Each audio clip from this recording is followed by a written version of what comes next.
Good afternoon, January 29th, 2025. Three things with Ian. Let's begin. I've always wondered this, but I did a little bit of pocket research today, pocket math. So every school, every municipal building, hospitals, museums, everything has usually a water fountain. I call them bubblers. I know I'm super weird. But the water fountains have this great new feature. I'm saying new, but it's probably been there for 10, 20 years, where they have the water bottle filler, where you sort of put your bottle and it kind of drips right down into it, streams right down into it. Really cool. I mean, I'm not going to argue with the utility of it, but I have many questions about it because the numbers always seem staggeringly high. So let's say that you're a small school, right?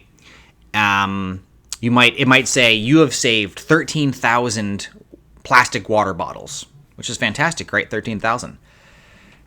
There's about 19,000 towns in America. And so I was thinking to myself, if the average town, now there are some towns with probably no water filler stations, and there are some, Philadelphia, Boston, those are weird that I just thought of those two cities.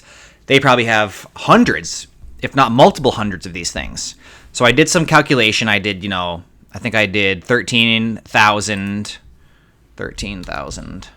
times, let's just say 19,000 cities. 247 million is a very conservative number about how many water bottles we've saved. But are we buying less plastic water bottles? What about the filters that go into these things? What's the carbon footprint of the filters for these water fountains? I don't think that we've seen any change, any noticeable or substantial change in consumers stopping buying those silly little plastic water bottles. I think that this is a great first step. I think if you bring a water bottle to wherever you go and you have that throughout the day and you refill it, that's fantastic. But does it mean anything? I guess it's kind of like, to me, that starfish thing, right? Where the person's on the beach throwing back starfish, saving them, and the person's like, well, you can't possibly save them all. And it's like, well, it matters to this one. So I guess in some small way, we're doing something right. It feels good, right? But I just don't know what it means. They're everywhere now. I'm glad. Obviously, they're more expensive to produce, but I think most places, they're just buying them, using them, so they're there. They're ubiquitous. But my little calculation, it could be a billion. We could be saving 1 billion plastic water bottles from circulation, and that's fantastic. So that's my number one thing. I just happened to be at the refilling station, thought about it, kind of just blew my mind a little bit, wanted to share it with you. My second thing today is part of my social media journey started a number of years ago. I did a video where I talked about my favorite Oreo flavors, and I thought, okay, it's time to revisit that. Have I changed as a person? Do I feel the same way inherently about Oreos? There's so many weird flavors that I kind of put all those to the periphery, right? I'm talking about kind of the standard Oreos. I think your number one Oreo is going to always have to be, if you're talking about Oreo, is going to be the OG Oreo. I do think there's a special place for me for the double stuff. I think I'm strange because I really value both the outside and the inside of an Oreo. I think most people are like, I like the frosting, or like that cream filling, or the cookie. But for me, I really toe the line between, I really like both. So the double stuff to me has more of the good stuff, and it keeps the integrity, right, of the original flavoring. Chocolate cookie biscuit. So that's my number two.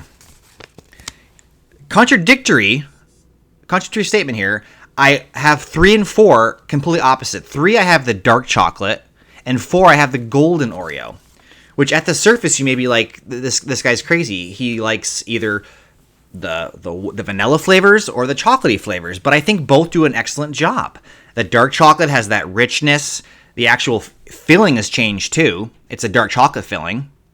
And then the golden Oreo maintains that filling that I love, and it has a nice golden vanilla thing going for it. So that's my 3 and 4. And then my 5th one, if I had to pick, I went through a lot of lists today.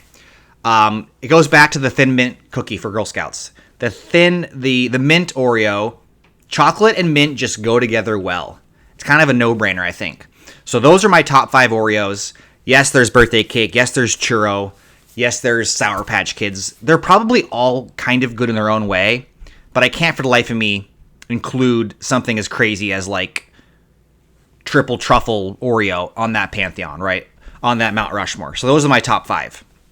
Okay, my number 3 thing. So we talked about water refilling stations and Oreos. Rewatching media. I am very strange in that I very, very rarely ever rewatch anything or reread anything. I think that the reason why I have this is I just have this fear, this FOMO, where I'm just trying to absorb and take in all the best things out there, and I cannot sacrifice normally time to rewatch things, right? It's really hard for me. And there's always a regression, I feel like. You're never going to get that same emotional roller coaster. It's not going to be as evocative. Maybe because you know the ending, maybe you know the plot twist and the characters. A lot of people live and die on the rewatchability of things. During the pandemic, I think 200 billion hours of The Office were watched. Probably most of that was a rewatch, right? I don't think people were watching The Office for the first time. Obviously, some were. The one thing that I think about still to this day is Ted Lasso. That is the show that sticks with me. It's got the most stick-to-itiveness. There's just so many memorable scenes and characters, and the emotional roller coaster, I think the second time, I haven't proven this out, I've only watched it once, but I think about watching it again. I think that it'll still have those highs for me. So I'm gonna give it a shot. I'm gonna rewatch Ted Lasso. I'm gonna tell you how I feel about it. But I know a lot of people have like books they reread, and like they have movies they reread or rewatch, and I'm always like, well, what are you not doing? You had that 2 hours. There's so much quality things being created, and there's a lot of junk too, don't get me wrong. But I just feel like, what's next? What's next? What's next? And maybe that's part of like, that's maybe like a bit of an OCD tendency or a bit of like something strange about me. But I always want more, and what more means to me is the next thing. So let me know what you like. What are your rewatchability principles and practices? I want to hear from you. So anyway, I already recapped the first 2. The third thing was, do you rewatch things? What does that look like? What's your go-to movie? I mean, in the background's one thing, but I also don't background watch. I'm fully invested, the butt's in the seat, I'm engaged, or I don't do it at all. So maybe that's also a different wrinkle. Anyway, let me know how you think about these topics. Keep refilling your water bottle.